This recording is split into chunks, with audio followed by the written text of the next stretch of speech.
In this video, I'm going to show you how you can remove the lag in Krita.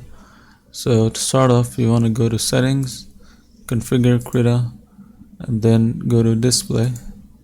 Here you're going to see the canvas graphics. So in this section, you want to make sure that you have either OpenGL or Direct 3D selected. So if you're using Windows, Direct 3D would be fine, and it will help increase the smoothness of your working in Krita. So if these two options didn't work, you may want to try adjusting the scaling mode here by choosing a different filtering option. And if both options didn't work, you might just want to disable the graphics acceleration completely.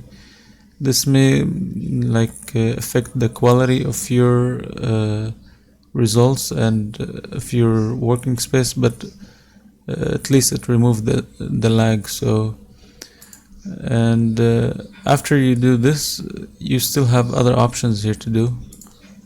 So here your second option is to go to performance and then adjust the memory limit.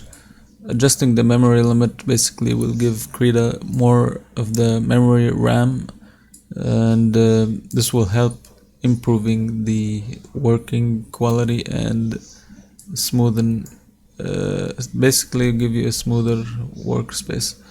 So you want to play with this, but you don't want to put it too high because it may crash your software and your computer.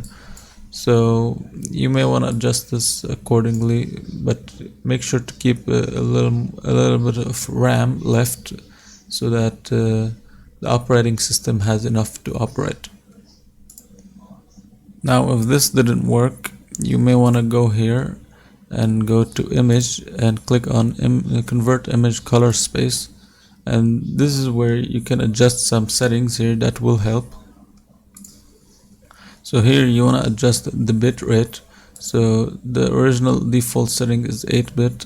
You may want to increase it to 16-bit or 32-bit flow, and you're gonna click OK. So after that, you just click OK, and hopefully this should fix your lag in Krita. If you found this video helpful, please don't forget to leave a like and subscribe.